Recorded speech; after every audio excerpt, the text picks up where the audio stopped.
Os recordamos que podréis continuar con este debate y hacer vuestras preguntas a los invitados en la página web de Facebook de Burbuja Radio. Nos vemos allí.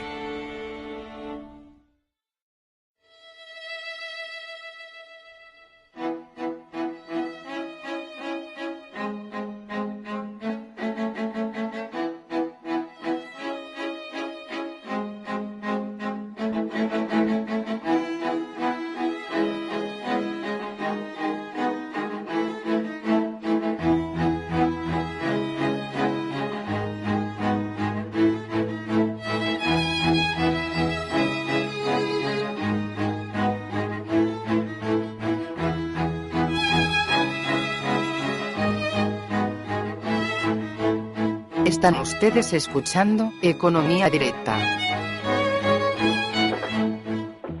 Muy buenos días, amigos de Colectivo Burbuja. Os doy la bienvenida una vez más a nuestro programa Economía Directa. Hoy contamos con la presencia de lujo de Ricardo Vergés. Como sabéis, Ricardo Vergés es uno de los mayores expertos que tenemos en inmobiliario en España. Sabéis también que vino avisando de que se estaba formando una burbuja desde el año 1999, sí, habéis oído bien para quien no lo conozcáis, desde 1999 venía avisando de esto, pues probablemente 3 o 4 años antes que ningún otro analista. Y también es un experto en funcionamiento de mercados, fue profesor en la Universidad de Montreal, es también arquitecto y bueno, actualmente está jubilado y por supuesto, Ricardo, te damos la bienvenida después de tus problemas de salud, de los que afortunadamente ya te has recuperado casi por completo, y por supuesto agradecerte que te hayas prestado a participar en nuestro programa. Muy buenos días, Ricardo. Buenos días, pues es con mucho gusto que respondo a esta propuesta de entrevista y allá vamos. Quizá sería importante que explicara por qué diablos he acertado ya en 1999. No, desde luego, yo no tengo ninguna bola de cristal. Lo que sí tengo es una experiencia que es muy, muy curiosa. Y es que de joven, cuando llegué apenas llegado a la adolescencia, pues tuve que empezar a trabajar y en Badalona, la ciudad donde yo nací, que era una ciudad muy industrial, pues allí trabajar quería decir entrar en un taller o entrar en una fábrica o en una manufactura y esto es lo que tocaba. Y tuve la suerte de tener una cierta debilidad en la representación gráfica, en el dibujo y también en el cálculo, lo cual me permitió de poder tener una actividad muy interesante, ya que por la mesa de mi mesa de dibujo pasaron pues el pantano de Entrepeñas, el pantano de Sau, el de San Martino, el de Orellana, las grúas de Euskalduna, las grúas del puerto de etcétera. Y estoy hablando aquí de los años 1950 a 1955-56, que es cuando yo me fui a Francia, porque en España pues no tenía perspectivas de poder hacer una carrera mientras trabajaba, cosa que en Francia sí fue posible. Y el detalle que quería resaltar es que cuando llegué a Francia, pues allí también se tenía infraestructuras, en particular pues se hablaba mucho de la única autovía o autopista que se tenía en Francia, que era de una longitud de 30 kilómetros. Iba de la salida de París hasta Versalles. Eso es todo lo que había como cuando yo llegué a Francia como infraestructura, digamos, o sea que estaban prácticamente en la misma situación de equipamiento, de infraestructuras y de problemas económicos derivados de la guerra, que para ellos era más reciente que la nuestra, pues más o menos equivalente como la de España. Y a partir de ahí, pues pude participar en una cantidad también impresionante de obra pública en Francia, e incluso al inicio del residencialismo, las construcciones de estas. ¿Y cómo se hizo este despegue? Que como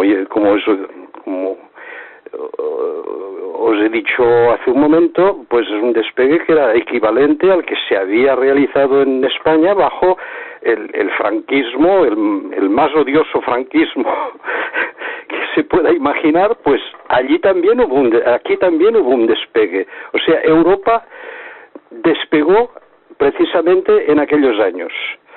Y durante 30 años los mercados funcionaron. Y los mercados permitieron de hacer un crecimiento como no se había visto nunca.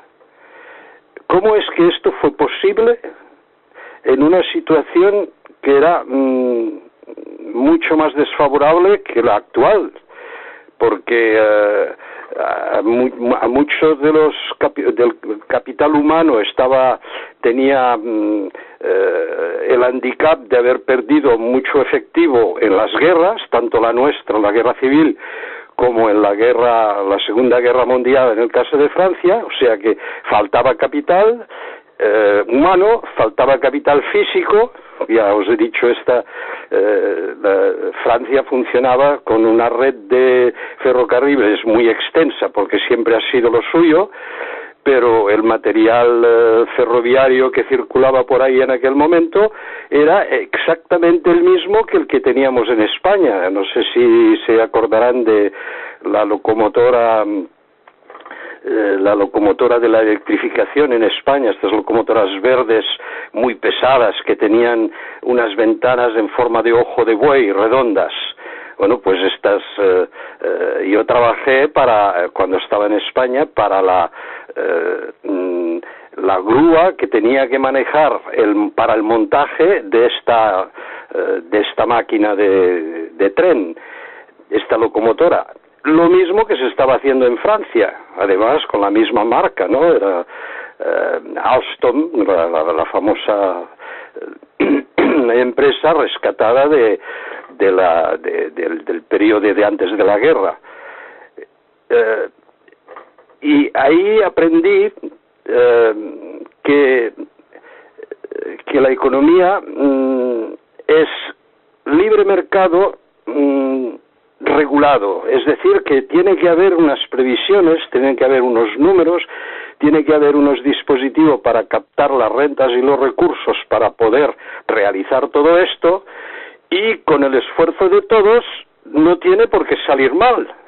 Prueba de ello es que al cabo de 30 años pues Francia era uno de los primeros países, y nosotros de Europa y del mundo, y nosotros pues pudimos pagarnos el lujo de la transición con una base física ya muy consolidada. Ya no teníamos una red gran importantes, etcétera, y estábamos a punto de iniciar este gran proyecto que desgraciadamente no se ha realizado, que era la reconstrucción del corredor mediterráneo, que antes era un corredor desde la antigüedad, era un corredor de cabotaje, de marina de cabotaje, que distribuía los bienes y servicios que traían los barcos para el resto del litoral. Y ahí se terminó los buenos tiempos, y a partir de la transición, por razones políticas o lo que sea, pues ya no hubo este empuje de antes. Entonces la pregunta que yo me planteaba ya en 1999, incluso en 96, de cómo es que el mercado inmobiliario en España pues no funciona bien. Los precios se tienden a disparar. En 1999 todavía todavía se mantenían, pero no todavía se mantenían a un nivel razonable. Sin embargo, estaban subiendo de manera que anunciaba lo que efectivamente llegó más tarde. Y luego había también el otro problema, que es el que me alertó de que las cosas no iban bien. Como tenía encargo de construir la estadística de construcción,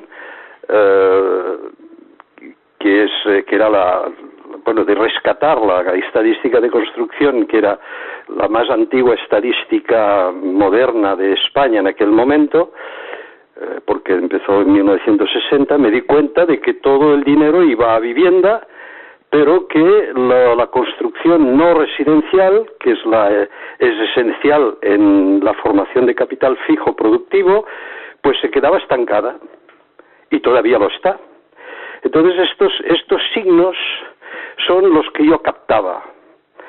Y claro, lo interpretaba en clave de los conocimientos que yo había adquirido por experiencia durante mi juventud y mi primera madurez, para decirlo de alguna manera, ¿no? Y claro, esto hacía que podía hacer unas previsiones que para algunos eran tan pesimistas que se me tachó de ser un aguafiestas. Y efectivamente esto me costó bastante caro, pero caramba, pues tenía razón, y son las cosas que han ocurrido después, pues yo las había previsto, y desgraciadamente no he tenido el peso político o institucional o lo que hubiera permitido de corregir a tiempo. Y las cosas han ocurrido y ahora pues es muy difícil de arreglarlas. Bueno, pido disculpas por este largo prolegómeno, pero es importante señalar que prácticamente todo lo que yo cuento es por experiencias o por hechos que conozco, no por opiniones, no por referencias a otros autores o a otros, sí. Exactamente. Bueno, me refiero muy a menudo a gente que han realizado modelos de equilibrio y otros modelos que son indispensables para la previsión, pero lo que yo cuento pues es lo que se ha vivido antes, visto a través de la situación actual, y espero que esto pueda contribuir algún día a hacer algún plan o algún proyecto realista de cómo salir de la crisis y de volver a empezar un periodo de expansión que no será tanto expansión como recuperación de los retrasos en todos los sentidos que se han acumulado desde entonces. Hay un par de cosas muy interesantes que has comentado, Ricardo. La primera es las represalias que sufriste a consecuencia de informar sobre lo que tú estabas viendo que pasaba. Yo entiendo que esto ocurrió evidentemente porque había intereses muy grandes por medio para que nadie alertara sobre el desastre que se nos estaba viniendo encima y no estropeara pues esas ganancias obscenas que estaban obteniendo muchas personas. Entiendo. No sé si tu opinión es esta también o no. Pues sí, y creo que creo que se han utilizado métodos de control de la información que no deberían, que no, pero también es cierto que muy a pesar mío, la gente parecía muy contenta de lo que estaba ocurriendo. Y claro, ir contra esto es muy difícil, sobre todo en bueno, no es difícil, para mí era fácil, ¿no? Y creía que era lo que tenía que decir, pero era muy peligroso, porque, claro, esto era como una afrenta a aquellos que habían de alguna manera pactado y organizado este mercado exuberante en el cual pues todos parecían salir ganando, ¿no? Tanto los sectores privados, productivos como financieros, como los sectores, bueno, como la política, que encontraba allí una fuente de recursos fiscales que le permitía incluso de prescindir del más mínimo recurso a deuda pública para hacer los aeropuertos, las autopistas, las autovías y todas estas infraestructuras ditirámbicas que tenemos ahora en España y que algunas de ellas no sirven para nada. Entonces, esto ha creado unas amenazas que se han transmitido, que han repercutido, bajando el escalón desde el poder central hasta las instituciones ya muy para las cuales yo trabajaba, en particular el Consejo Superior de Colegios de Arquitectos, ¿no? Era inconcebible que yo tuviera razón, así de sencillo. Y entonces, claro, aquí no valían ni juicios ni debates, no, simplemente fuera, no puede ser, es inadmisible. Incluso a nivel personal, pues me encontraba con que los amigos de mis hijos pues hablaban mal de mí porque sus padres decían, ¿cómo? Que dice que no hay que comprar una vivienda cara si es de... ¿Por qué? Si tiene valor, entonces yo seré más rico, ¿no? Y entonces esto, claro, eso transmitía vía la pandilla, me llegaba a mí y tenía una relación con mis propios hijos que no era muy favorable.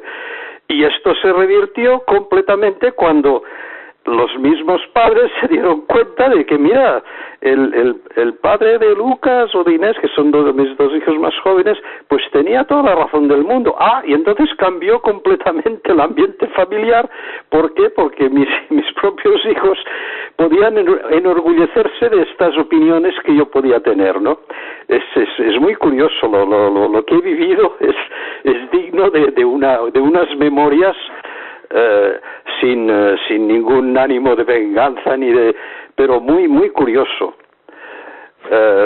Entonces es por esto que he llegado a la conclusión de que una de las grandes causas de todos los males ha sido el control de la información que reina en España. Esto es yo que he vivido 30 años en países del G7, puedo decir que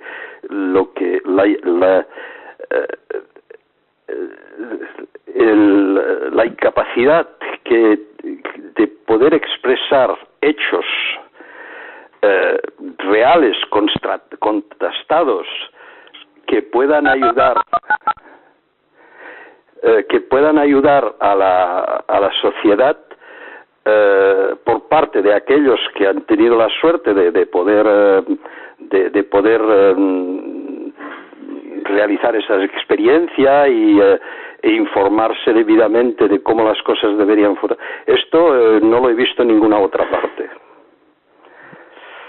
Y supongo que esto evidentemente es una de las causas fundamentales de que haya ocurrido lo que ha ocurrido aquí, que nos veamos ahora en esta situación. Sin eso no sería posible que hubiera ocurrido esto, ¿no? Sí, pues precisamente el otro día, Juan Carlos, tú mismo me hablaste de la coincidencia que había entre mis perspectivas y la teoría de Joseph Stiglitz, sí, sobre la importancia fundamental de tener buena información, abundante, fiable, puntual y suficientemente desglosada de toda la información del mercado.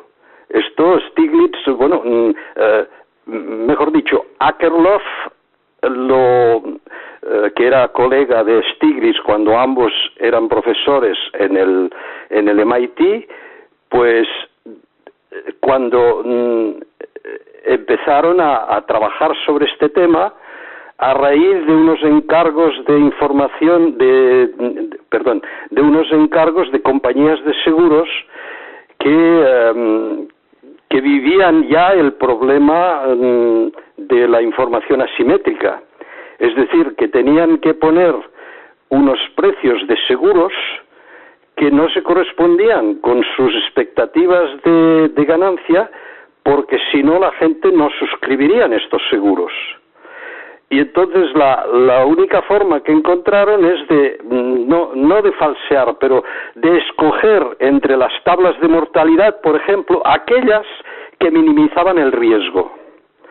Y claro, el problema entonces es que la gente cree que esta información es la veraz y por consiguiente compran el seguro, pero resulta que el riesgo en realidad es mayor porque se ha cogido una tabla de mortalidad que está hecha para minimizar este riesgo de manera a poder vender más barato el tipo de interés, la póliza de seguros.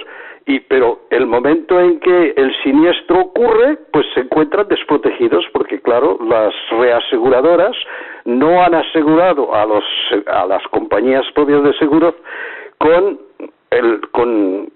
estas sí que utilizan el verdadero riesgo. Y el resultado es que las compañías de seguro quiebran y que la gente pues luego protesta porque claro se encuentra desprotegida y que esta fue el nacimiento del concepto de información asimétrica. Y esto correspondía también con las investigaciones esto fue Stiglitz, Spence, Mirrlees y todos ellos premios Nobel, desde luego.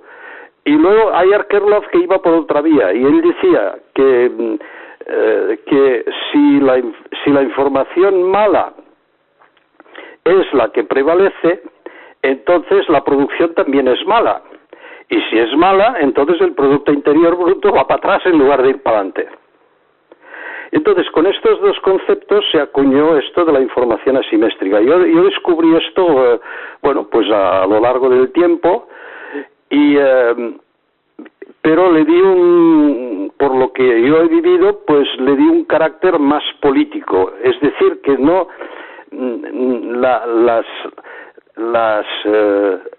el control de la información no se hacía para minimizar los riesgos y poder vender más barato, sino todo lo contrario. Se hacía para poder ganar dinero, más dinero de la cuenta en el transcurso del mercado. O sea que se infringía francamente, ya no era un problema de información, era un problema de desinformación. No demos la información que permitiría a la gente de tener éxito, el éxito normal en el mercado, porque el éxito lo quiero tener yo y condiciono la información para que así sea.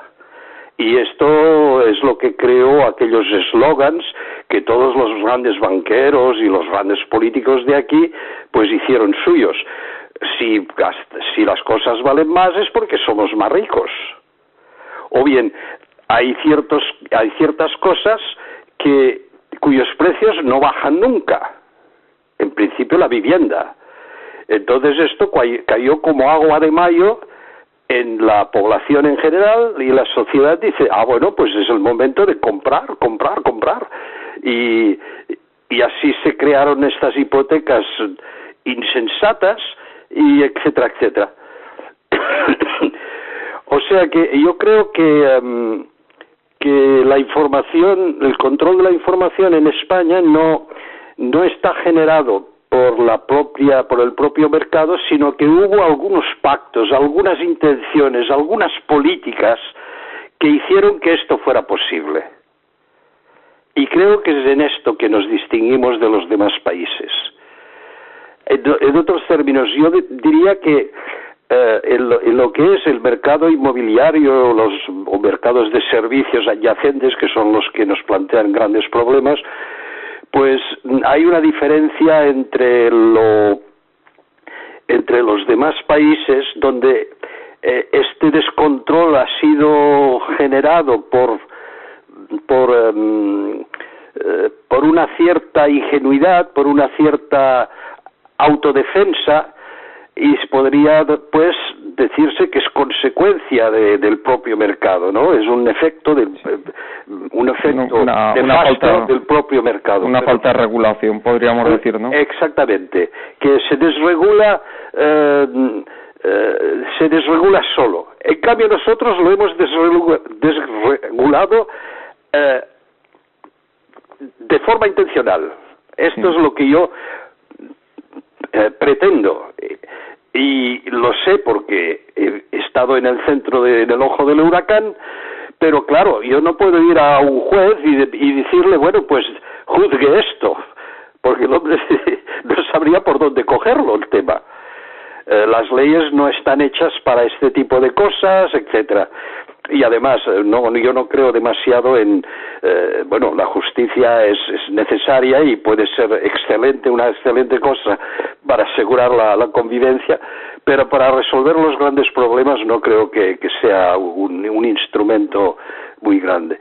Pero hay que decir que prácticamente por lo que yo sé, desde Miguel Boyer, pasando por Solchaga, por Rodrigo Rato, por Solbes, para no citar más que esta línea, la de los ministros de Economía, yo creo que conocían hechos que eran desreguladores y no informaron de ello a la sociedad. Yo creo que es por ahí que van las cosas, en mi sentido. Y lo sé porque leyendo artículos extranjeros de entrevistas a Solbes, a Rato, etcétera, me di cuenta de que no decían lo mismo que cuando hablaban con periodistas españoles. Entonces ahí yo creo que ha habido un comportamiento perverso de parte del establishment, digamos, político-bancario e incluso político-bancario productivo, con los promotores y todo esto. Yo creo que ha habido será muy difícil de demostrar y quizá no valga la pena tampoco de demostrarlo, ¿no? Pero esto se tendría que corregir, no puede ser que esto continúe así en España. La verdad, los hechos, pues se tienen que decir, llevar a conocimiento, y así la gente, los españoles, que no somos más tontos ni más listos que los demás, pues entenderíamos las cosas y no cometeríamos errores. Es decir, que podríamos decir, hablando coloquialmente, que aquí se ha llevado al extremo el famoso capitalismo de amigotes, ¿no? Sí, totalmente. Es decir, que el mercado ha sido un instrumento para sacar unos beneficios indebidos y al gobierno de aprovecharse de estos beneficios mediante la vía fiscal para poder pagar unas infraestructuras sin necesidad de acudir a la deuda pública durante muchos años. La deuda pública española era modélica, y de pronto, claro, se termina el chollo en un momento dado, y en lugar de parar en seco para no encontrarse presa de Bruselas, que solamente puede intervenir en lo público y no en lo privado, pues en lugar de esto disparan la deuda pública. Los gráficos que he hecho al respecto son espectaculares, ¿no? Y esto se empezó mucho antes de Zapatero. O sea, empezó prácticamente en el segundo mandato de Aznar. Además, Aznar era muy exuberante al respecto. Un día yo lo vi en la televisión diciendo ¿cómo la España va a ir mal? Porque ya había algunas quejas por ahí. Salió en la televisión, que yo lo vi, diciendo que cómo vamos a estar mal si somos capaces de construir tantas viviendas como Francia, Alemania e Inglaterra juntas. Esto yo lo vi, lo oí, sí. Y esta frase era mía, sí. Porque nadie en España, creo yo, podía saber estos datos porque implicaba un conocimiento de las estadísticas internacionales que nadie se ha ocupado de tener en España. O sea, esta frase era mía, yo la había repetido ya varias veces en mis informes y efectivamente yo la daba como una crítica, pero Aznar la cogió como ufanándose de ello. Lo cual quiere decir que algún acuerdo, algún pacto, algunas decisiones de nivel muy alto fueron tomadas en su momento y aquello funcionó de maravilla. O sea, el éxito del auge, el éxito social del auge, económico y todo ha sido espectacular, a tal punto que los demás países de Europa pues querían copiar el milagro español. Y claro, en este marco, pues imagínate lo que podía suponer de que yo fuera ahí diciendo lo contrario. Y se me publicaba hasta un cierto punto. A partir de un cierto momento ya no se me publicó y ningún periodista con los que yo había trabajado y que habíamos podido hacer artículos a 5 columnas y todo, pues se acabó. Desde entonces ni la televisión ni nacional, por supuesto, ni siquiera autonómica, ni los periódicos nacionales también, e incluso algunos regionales, han podido sacar una...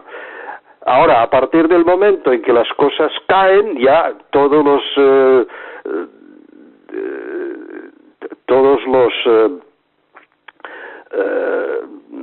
¿cómo se llama? Asesores de opinión se han lanzado sobre el tema y ahora todo el mundo se queja y quiere explicar lo que pasa y proponen incluso soluciones, etcétera. Pero esto, bueno, no hacen su trabajo, pero también es un poco de oportunismo, porque los hechos, las razones profundas de por qué el mercado se ha estropeado y se ha hundido, pues esto no pueden conocerlas, porque si las hubieran conocido ya lo habrían dicho antes. Entonces, lo que, para responder concretamente a la pregunta de por qué el mercado ha caído, y yo pues me refiero esencialmente a la teoría de Milton Friedman, otra víctima de la desinformación, que dijo lo que se conoce desde la antigüedad. La numismática, por ejemplo, permite de saber que en el mundo ibérico de España, es decir, que va desde el País Vasco hasta Cataluña y que luego baja hasta más o menos más o menos el nivel de Valencia, y que luego vuelve a entrar por la Bética, por el Valle del Guadalquivir, que es un mundo que estaba dotado de moneda múltiple y prácticamente equivalente. Y entonces si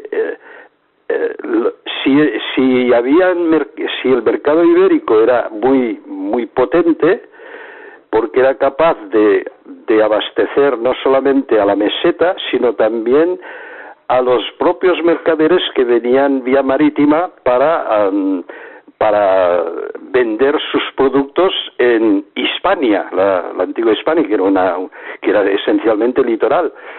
Y lo que probablemente los mismos numismáticos no han percibido, porque no era su trabajo hacerlo, es que era imposible que hubiera una diversidad de moneda tan grande en los 3 o 4 siglos antes de Cristo,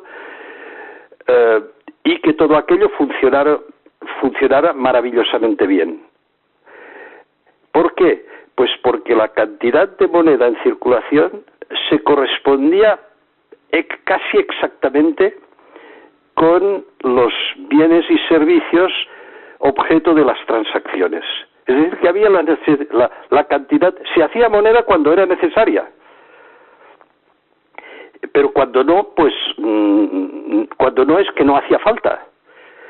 Y seguramente este principio que ya se conocía desde, por lo menos, desde 1700 antes de Cristo, ¿no? Porque en la Biblia, el libro del Éxodo relata el tema de la aparición de moneda con el mito del becerro de oro de Moisés, que es una descripción impresionante de la emisión indebida de moneda. O sea que el control de la emisión de moneda es probablemente la clave, junto con la información, con la libre información, es la clave de todo buen desarrollo sostenible, para decirlo de alguna manera. Esto lo repitió Grebler, por ejemplo, que es uno de los padres del Housing Economics. Dijo, si no hay dinero, no puede haber burbuja. Así de claro. El dinero en circulación tiene que ser el justo. Entonces, esto me ha llevado a investigar cómo es que ciertos países entraron en el mercado común, bueno, en el mercado europeo, en la eurozona, con una provisión monetaria absolutamente desproporcionada. Y que luego, pues en el momento en que se fijaron el tipo de cambio al euro, en el segundo Maastricht, el primero tuvo lugar en 92 con el Tratado de Maastricht, y luego el segundo Maastricht fue el de la fijación de los tipos de cambio. Y a partir de allí ya no hubo más emisión monetaria de sobra, en cambio lo que sí hubo fue revalorización de activos, que es la otra manera de crear moneda sin justificación. Y hoy en día, bueno, pues tenemos unas masas monetarias de los diferentes países, en manos de los diferentes países de la eurozona, que es quizá dos veces o 2 veces y media la que sería necesaria para nuestro nivel de desarrollo.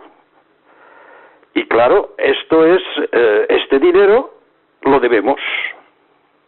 Pero ¿cómo es que ha caído en nuestras manos si no lo hemos fabricado? Entonces este es un poco el gran problema, y a mí me gusta mucho Krugman, pero salvo en este tema, porque el hombre pues no parece para la producción real es insuperable, porque ha escrito algunos libros, sobre todo sobre la economía espacial, que es una maravilla. Pero a nivel realista, a nivel de la moneda como tal, es decir, si separamos moneda y dinero, son dos cosas diferentes, pues ahí no parece entender demasiado bien cómo las cosas ocurren. Pero han ocurrido. Y esto es lo que tendríamos que ver, porque quizá no estemos solos en la culpabilidad de lo que ha ocurrido. Quizá España o Grecia o Portugal son los países, o el sur de Italia, que son los países que aparecen como los malvados, pues quizá no sea exactamente nosotros los que tengamos que pagar y hacer las rectificaciones debidas. Quizá haya también estos productores de moneda indebida que lo hicieron en algún momento quizá muy lejano, que supieron esconderlo hasta el momento en que se pudo cambiar el euro a las monedas nacionales, cambiar las monedas nacionales por euros, y que luego se ha distribuido prácticamente sin control a los países que supuestamente necesitaban desarrollo, aunque lo que decía al principio de esta entrevista, de esta discusión, pues tendría a demostrar, a mi juicio, que estábamos tan desarrollados prácticamente que los demás. Además, un simple viaje a Alemania, te das cuenta de que es un país normal, bueno, pues que tiene grandes empresas, pero nosotros también tenemos grandes empresas.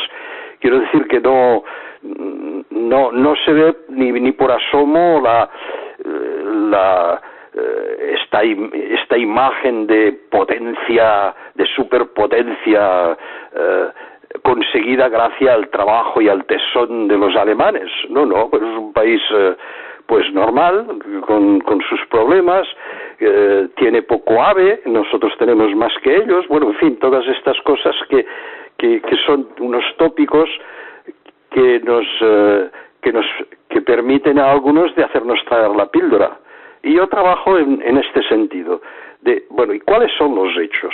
¿Y por qué estos hechos ocurrieron? Y si hay que llegar a la sospecha de que algunos países pues han practicado lo que se dice la emisión inorgánica de moneda, quiere decir arreglársela para sacar más moneda de la que es necesaria y que razonablemente está justificada de hacer, ¿no? Entonces, esto todavía no ha entrado en la agenda política, pero estoy seguro de que dentro de poco entrará. Bueno. Entiendo, Ricardo, que tu tesis es que si el problema se gestó a nivel europeo, la solución tiene que ser también a nivel europeo, no puede exigirse una solución a nivel nacional como se está pidiendo ahora, ¿no?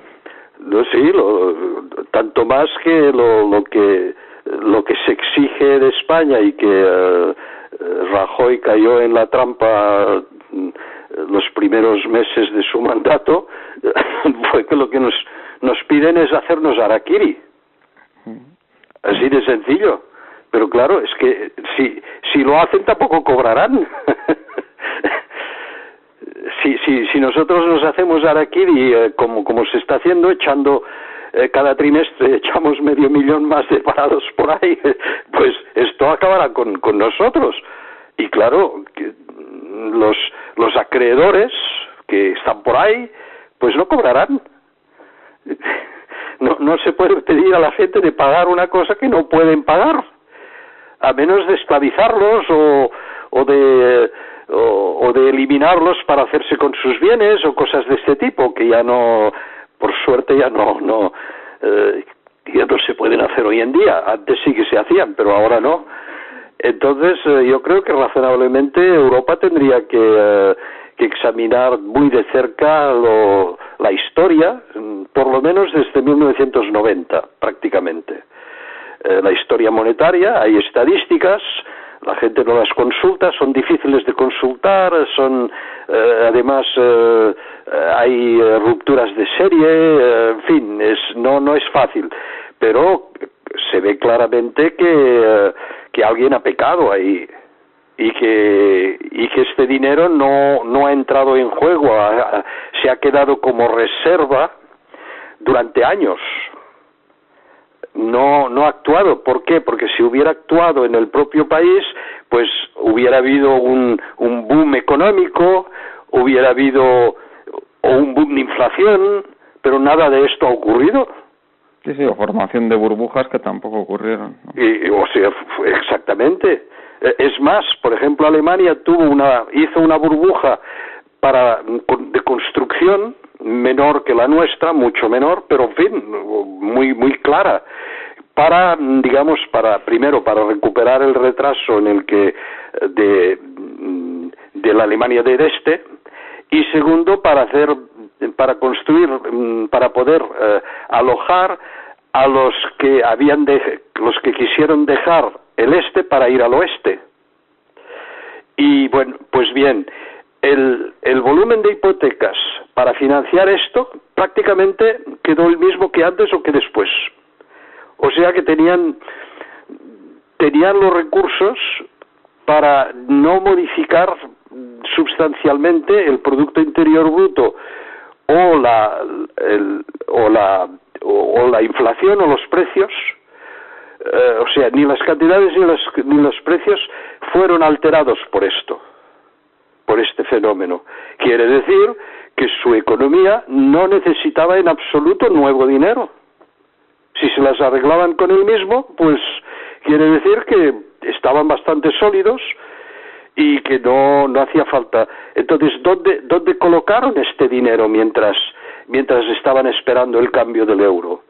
Pues yo creo que era en forma de reserva, una reserva que está ahí calladita, y el día en que se abre la veda y que se puede ir al Banco Central para cambiar al Banco Central Europeo para cambiar marcos o florines o francos belgas o moneda austríaca, ya no me acuerdo cómo se llama, por euros, pues lo hicieron, y allí se encontraron con una masa de dinero gigantesca, probablemente del orden del billón de euros, que su propia economía ni podía ni quería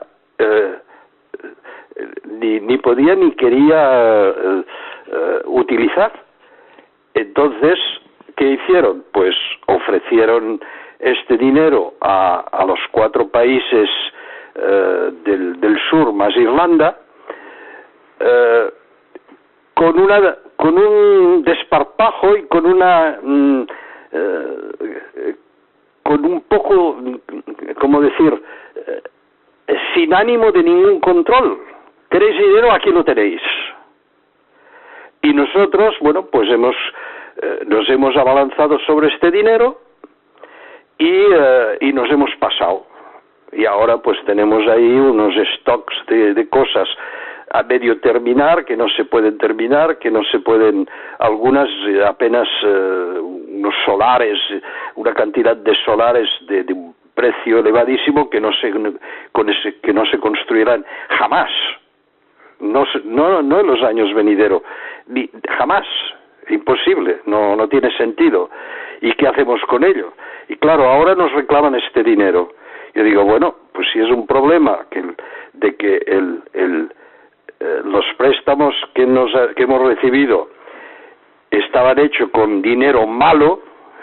Esta expresión de dinero malo me gusta mucho porque es precisamente es dinero indebido, dinero que no debería existir pero que existe, como un dinero falso, como un dinero robado, lo mismo.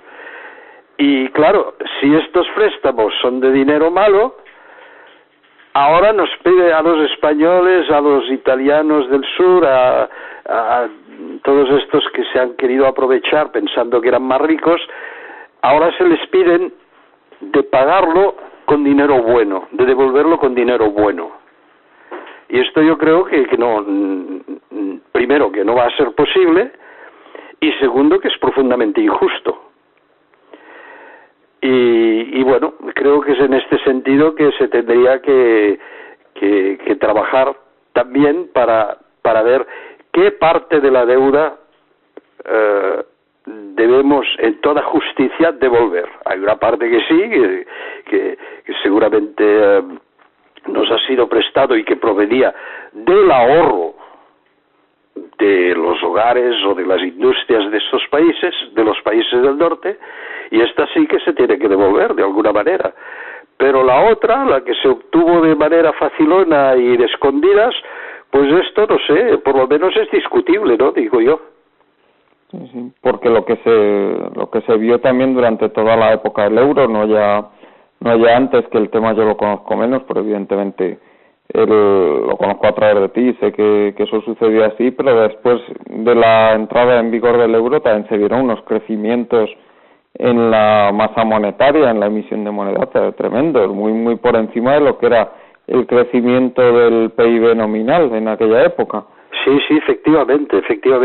Es que hay algunos países, los 4 países que yo he identificado, porque las curvas de las series estadísticas lo muestran, son estos 4. Probablemente también Finlandia y Luxemburgo, que no, o sea, prácticamente son Alemania, Austria, Países Bajos y Bélgica. Pero hay también Luxemburgo. Lo que pasa es que Luxemburgo no declaraba exactamente el mismo concepto en las estadísticas del Fondo Monetario Internacional, y entonces no es comparable, y claro, no he querido meterlo, pero desde luego que Luxemburgo fue un gran proporcionador de moneda dudosa, ¿no? Y un poco como los tigres asiáticos estos, que de pronto se encuentran en posesión de una cantidad de dólares que nadie sabe de dónde han salido, pero están ahí y que los prestan abundantemente, ¿no? Pues entonces un caso muy curioso es el de Francia, porque Francia no estaba en este grupo, probablemente porque su moneda, el franco, no era tan sólido como las monedas más al norte, ¿no?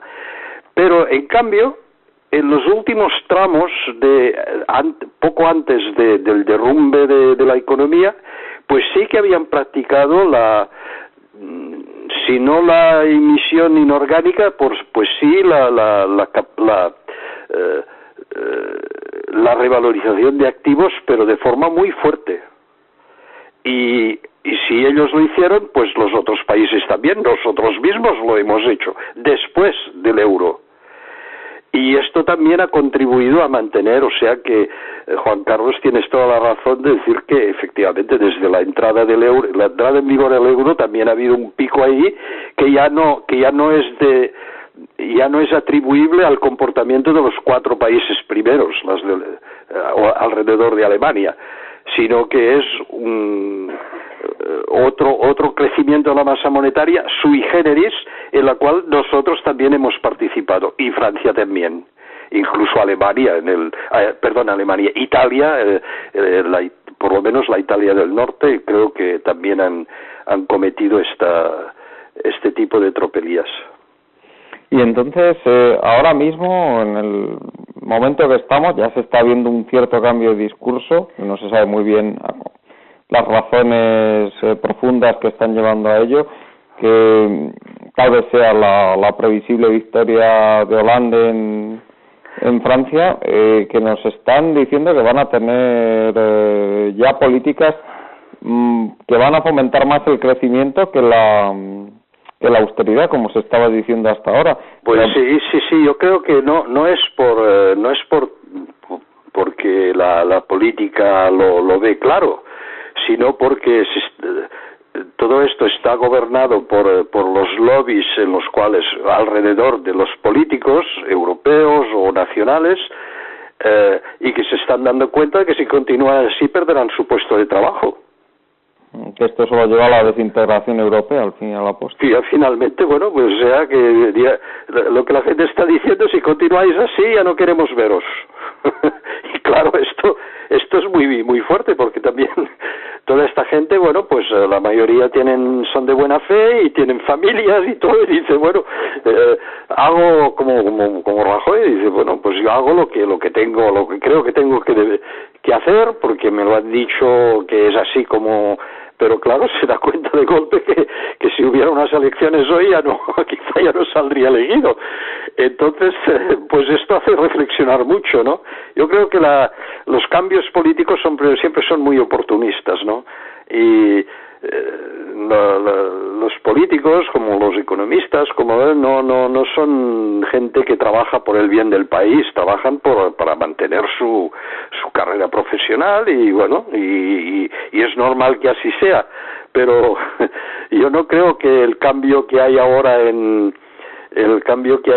sea debido a que se dan cuenta de que esto no puede seguir así, que no vamos a ninguna parte. No, yo creo que se va simplemente en el sentido de que si continuamos así ya no estaremos ahí dentro de poco. Y bueno, pues si es así, pues tanto mejor, ¿qué le vamos a hacer? Sí, pero es muy preocupante, ¿no?, que si realmente comenzamos a ver que fluye otra vez el dinero hacia España.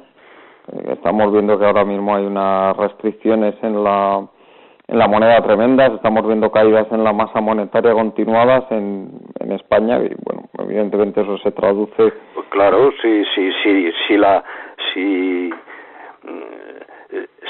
los vencimientos, y los pagos de intereses y los servicios asociados con la adquisición de nuevos recursos y todo esto resulta que se realizan con el esfuerzo de todos, pero que la masa monetaria equivalente se va fuera de España, pues nos quedamos sin nada. Nuestra economía necesita su propia liquidez. Si esta liquidez sirve para pagar deudas, pues ya no sirve para la producción. Efectivamente, no hay consumo, no hay inversión y finalmente todo se paraliza, ¿no? Todo se paraliza, sí. Imagínate que de pronto las sociedades más solventes del país perdón, pues se declaran en quiebra o en suspensión de pagos porque no tienen el dinero para poder hacer frente a ello. Aunque no hubieran cometido ningún error, digamos, técnico, pero si tienen que devolver esto, si tienen que devolver parte de lo que ha producido, yo creo que en este sentido la regulación de la globalización es absolutamente indispensable. Sí. ¿Por qué? Porque el multiplicador bancario, que es esto quizá lo que no ha entendido Krugman, que el multiplicador bancario es un multiplicador territorial. Si todas estas deudas nosotros las debiéramos a nuestros bancos y cajas, Caja Duero, Caja Galicia, Banco de Sabadell, etcétera, bueno, pues pagaríamos y este dinero se mantendría al anterior del territorio nacional y alimentaría pues los ciclos subsecuentes de producción y así poco a poco con los márgenes obtenidos pues iríamos creciendo. Pero claro, si esta circulación cesa de golpe cada vez que se paga algo, por ejemplo, alrededor de 200, no sé cuántos millones salen cada día de fuera de España, entonces el multiplicador bancario se hace en Frankfurt o en Alemania o en Francia, allí donde está la sede del banco que ha prestado este dinero. Entonces los bancos de aquí solamente son intermediarios, pero en muy mala posición, porque están entre el yunque y el martillo. Nosotros debemos el dinero a estos bancos, pero estos bancos lo envían luego día a día afuera de España, y allí se forma su propio multiplicador bancario. O sea que no hay salida. Por eso que el modelo de hundimiento del mercado que he propuesto en mi última publicación en el Observatorio Inmobiliario es que tiene que haber una paridad difícil de conseguir, pero absolutamente imprescindible, o por lo menos una voluntad de paridad y de equivalencia entre el volumen de producción, o sea, el volumen de transacciones de producción y de consumo, y la masa monetaria disponible. Si cualquier pago al exterior con la liquidez necesaria, con la masa monetaria que es necesaria al interior, puede considerarse como una hemorragia. Y lo primero de todo es parar esta hemorragia, como sea. Luego ya veremos qué vamos a hacer con toda esta liquidez y regular los propios mercados. Pero lo primero es conservar nuestra liquidez, por lo menos a niveles asumibles. hay niveles que son inasumibles, entonces a esto sí que no habrá otra solución. Y o sea que a mí lo que me preocupa más no es que no venga dinero de fuera, que es lo que temen que los mercados respondan mal. Me da igual el dinero que venga de fuera, se lo pueden guardar. A mí lo que me preocupa es el dinero que sale fuera. Es que no es posible de imponer esto a una sociedad, es imposible, no. Hay que encontrar una solución, pero no es posible. Y a mí lo que me preocupa más es que aun cuando se encuentre la solución a esto y se consiguiera que parar esta hemorragia a la que te refieres, que como con las estructuras montadas durante estas 2 últimas décadas, este capitalismo de amigotes del que hemos hablado, cómo se va a emplear ese dinero, si es que realmente finalmente llega ese dinero o deja de salir. Eso para mí es muy preocupante. No le veo una solución fácil. No, claro, porque todos los mecanismos están hechos han sido adaptados a esta exuberancia, y ahora ¿cómo vamos a hacer? No podemos cambiar todas las leyes de golpe o meter a la cárcel a una cantidad impresionante de gente, ¿no? Esto no es así como funciona. Y yo creo que ahí hay un problema humanístico del cual espero poder hacer un trabajo conjuntamente con un antropólogo canadiense que fue estudiante mío, curiosamente, pero hemos coincidido 30 años después y resulta que pues está trabajando en la teoría de la unicidad de la especie humana, ¿no? O sea, ¿por qué hay buenos y por qué hay malos? Así de sencillos. Y que esto ya existía en los chimpancés, con lo cual es algo que está muy arraigado, ¿no? El concepto de bien y de mal no tiene tanto sentido en esta óptica, ¿no? Pero está claro que necesitamos la regulación de mercados solamente puede hacerse en base a unas virtudes que los antiguos conocían, la famosa virtud de los griegos, que decían que todos los griegos conocen la virtud,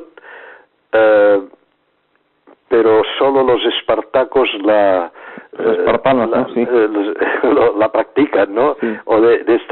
O en la propia Roma también, ¿no? La mujer del César no solo tiene que ser virtuosa, sino que tiene que parecerlo. O sea que el tema del comportamiento y de esto existe y las leyes están hechas por ello. No puedes mentir, no puedes meter la mano en el bolsillo del vecino o de tu prójimo. Tampoco puedes ir por ahí acostándote destruyendo los mercados porque te acuestas con los cónyuges de tus partners, no puede ser esto. ¿Qué nos vamos a hacer? Si queremos hacer un mercado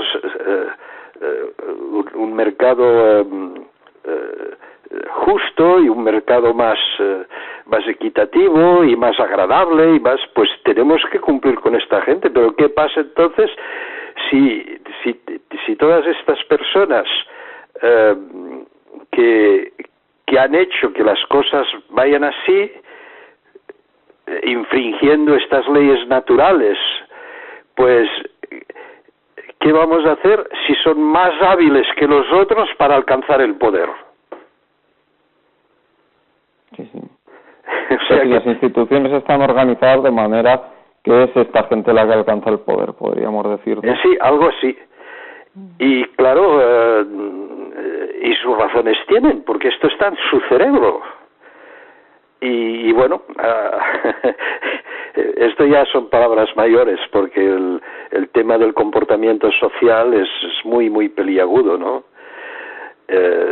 gente que, bueno, hacen que acaban haciendo las leyes de manera a obligar de alguna manera a todo el mundo a pasar por el mismo aro, si no, pues te arruinas o te silencian, como me ocurrió a mí, o bien, bueno, y esto, pues, algún día tendremos que hablarlo, ¿no? Y he estado muy contento de descubrir que en Estados Unidos, sobre todo, también en Francia, incluso en Alemania, creo, pues hay una especie de grupos de ningún color político, pero que estudian este problema. ¿Cómo vamos a...? Porque si no regulamos esto, si no establecemos unas reglas y tenemos medios de poder sancionarlas gracias a la información, no hacen falta cárceles, simplemente hay que descubrir las cosas. Entonces, claro, ya quitas todo el poder a esta gente y tendrán que buscarse la vida de otra manera. No creo que sea normal que haya gente que juega y por consiguiente se aprovecha también de lo que es nuestro esfuerzo, nuestro dinero, nuestras propiedades, nuestras familias, etcétera. No puede ser. Bueno, sí, yo también te informo a ti, por si es que no lo sabías, y por supuesto a los oyentes que nos siguen, que Colectivo Burbuja ha nacido con esta vocación también, ¿eh? Pues bueno, podéis contar conmigo en la medida en que esto pueda seros útil, porque yo creo que es el problema fundamental.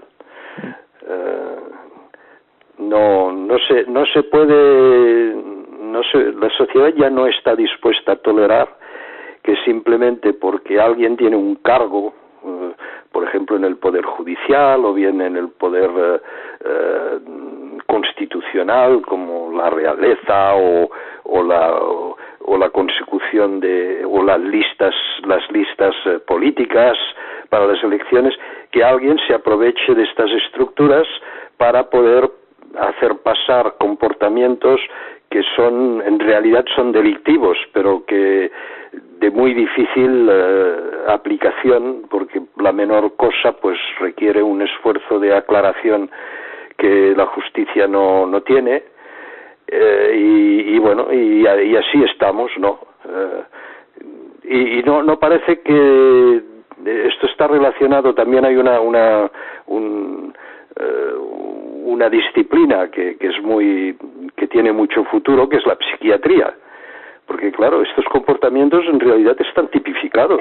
Todo el grupo de F60 del Manual de Diagnóstico de Salud Mental está ahí, y es el trabajo de varios siglos de investigación en el funcionamiento cerebral.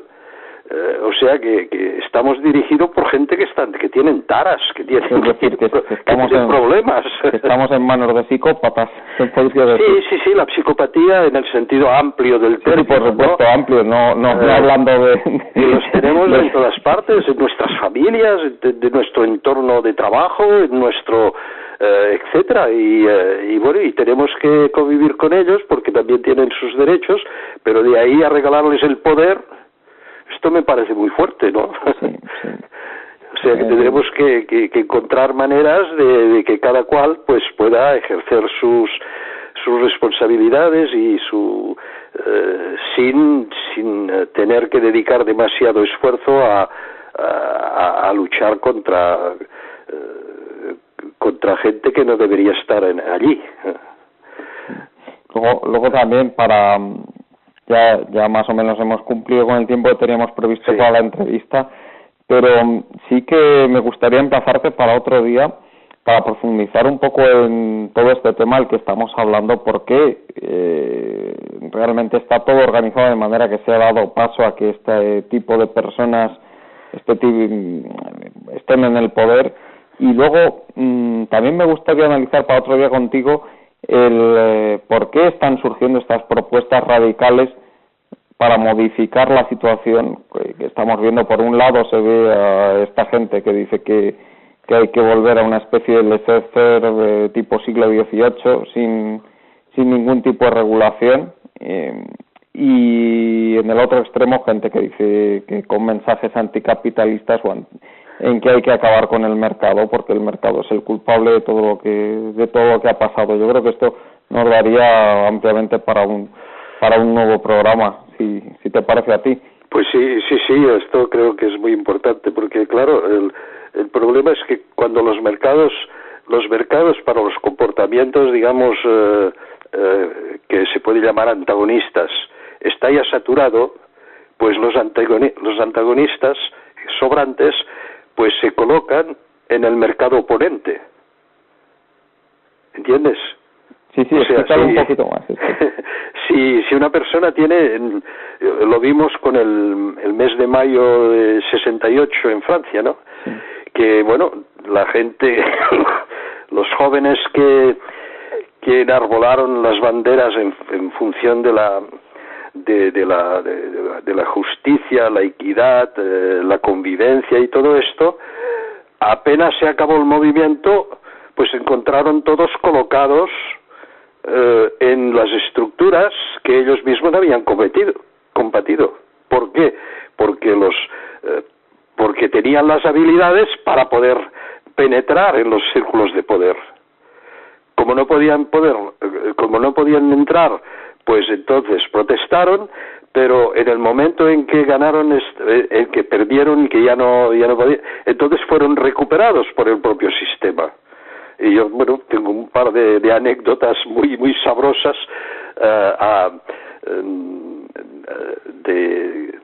que podría contar sobre esta recuperación.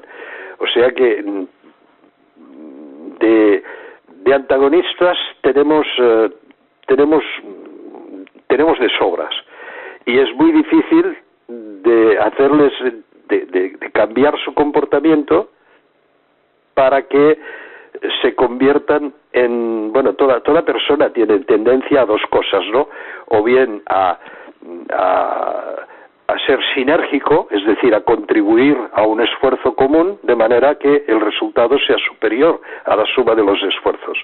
Esto es una propiedad de los animales también lo tienen, pero que está tan diluida a lo largo de los siglos por la evolución que es como si no estuviera, ¿no?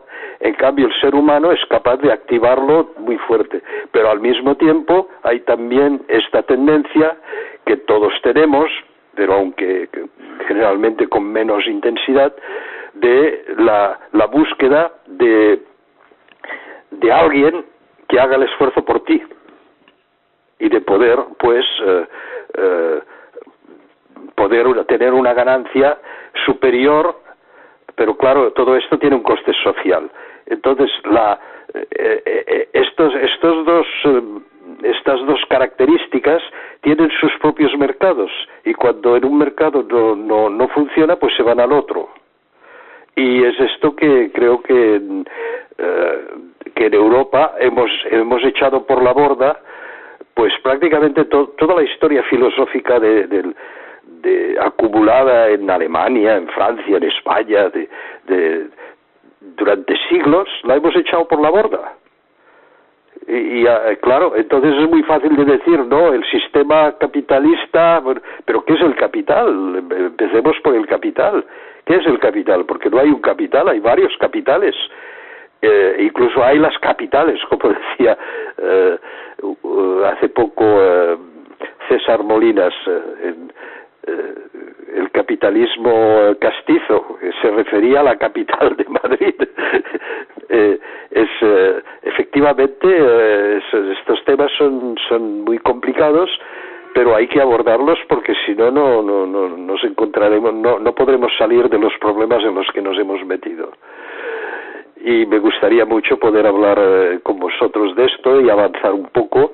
Sé que hay gente en España, en Cataluña, en País Vasco, también en Madrid, que están muy interesados por estos problemas, pero no parece que haya todo esto tenga un peso específico suficiente como para orientar las políticas. Por ejemplo, hay una cosa que queda pendiente en España, pero de nadie habla de esto, y es que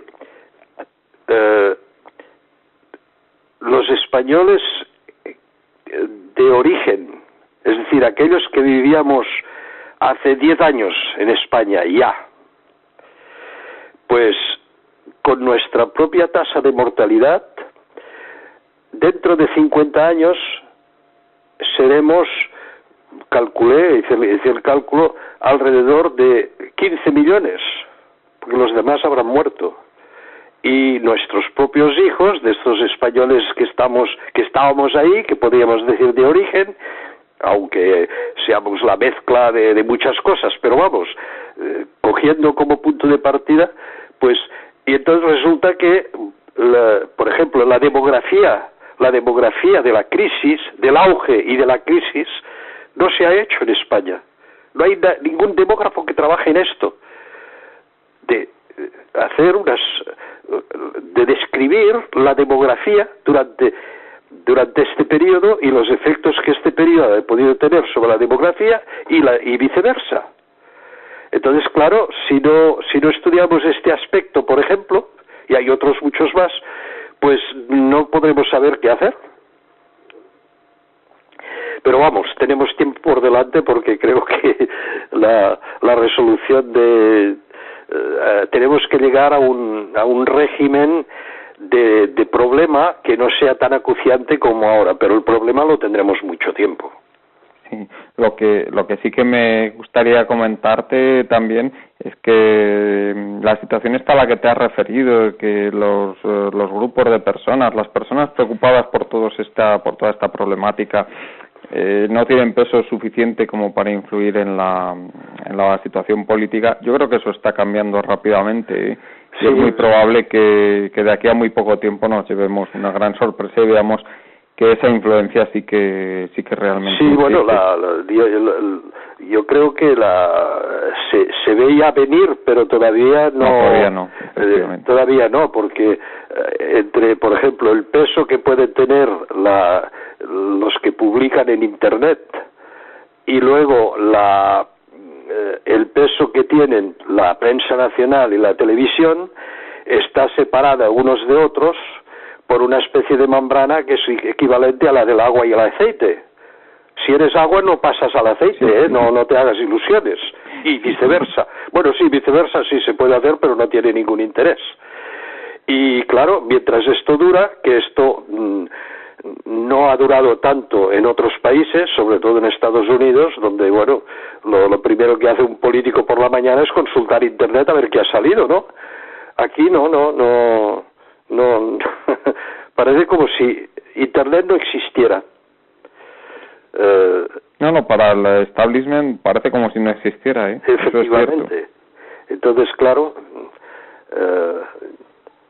yo he intentado, contactar con algunos amigos que fueron amigos míos y que ahora ocupan puestos de primer plano en política, y no hay manera, no hay manera.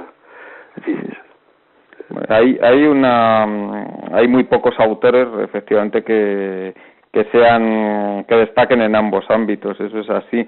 Hay lo que son los diarios digitales, que digamos que son los que hacen un poco de puente entre los dos mundos, pero efectivamente tampoco los diarios digitales más bien están en el mundo de Internet que no en el mundo de que consultan los políticos. Sí, incluso ahí dentro, como los diarios digitales necesitan de la publicidad para poder sobrevivir, entonces, tengo un caso bastante llamativo de un periódico digital, uno de los más importantes, que, tuvo que prescindir de uno de sus colaboradores, era una chica muy espabilada y que tuvo la audacia de lanzarse pero no duró. El propio periódico digital que prefirió prescindir de sus servicios que mantener, digamos, la libertad. ¿Por qué? Porque los bancos habían presionado a las empresas que publicaban a las empresas que publicitaban en este periódico para que retiraran la publicidad y la pasaran a otros medios. Y así fue. Sí, ese desde luego es el gran problema con el que cuentan ahora los medios de información, que realmente están en manos de ese mismo, pues sí, ese mismo poder económico. O sea que la tensión superficial entre el aceite y el agua se ha convertido en una especie de coraza de cuero impermeable y de momento no hay manera. A menos de que de pronto se encuentre la manera de hacer una primavera árabe suficientemente sólida como para aguantar todos los embates e imponerse. Entonces sí, la cosa ya pero ya ves como que incluso las comunidades autónomas no están por la labor, Así que, bueno. Muy bien. Pues yo creo que lo dejamos por aquí, lo dejamos aquí por hoy. Ya nos quedamos emplazados para otro programa la semana que viene o a otra semana, ya cuando a ti te venga bien. Esto ya lo iremos hablando. De acuerdo. Y bueno, pues por supuesto agradecerte esta interesantísima entrevista que vamos, en la que has dicho cosas que yo creo que no dice prácticamente nadie, y además por supuesto basándote en esa inmensa experiencia que atesoras.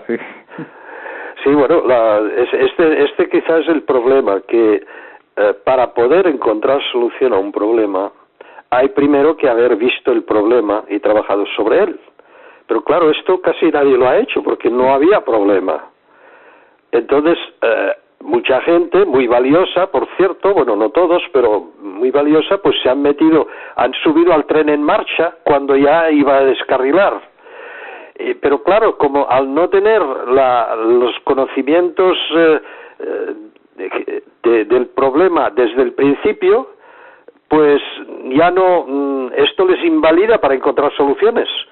Y yo tengo esta suerte de haber podido hacer mi experiencia antigua, que se me quedó grabada en el cerebro, y para mí, bueno, pues ha sido mucho más fácil de ver que había un problema, y por consiguiente ahora estoy en mejor disposición, creo yo, que muchas otras personas para ver cómo podríamos llegar a una solución. Y a esto me dedico actualmente. O sea, no es una cuestión de inteligencia o es una cuestión simplemente de oportunidad y sobre todo de independencia. Y yo tengo las dos y mira, me ha caído esta suerte, aunque lo he pagado caro, pero vale la pena. Muy bien. Pues con estas palabras tuyas nos quedamos, Ricardo. Hasta luego. Muchísimas gracias por este tiempo que nos has concedido y te deseo lo mejor para esta semana. Gracias. Hasta pronto. Hasta luego, Juan Carlos. Y también, como siempre, muchas gracias a todos los amigos de Colectivo Burbuja que nos siguen como siempre.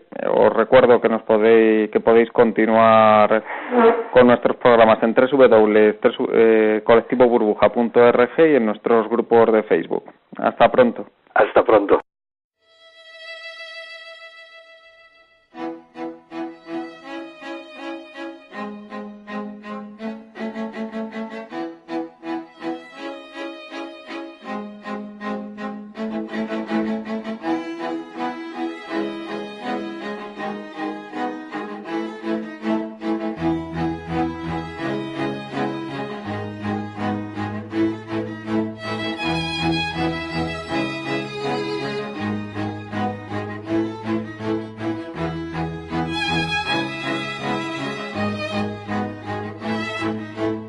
Están ustedes escuchando Economía Directa.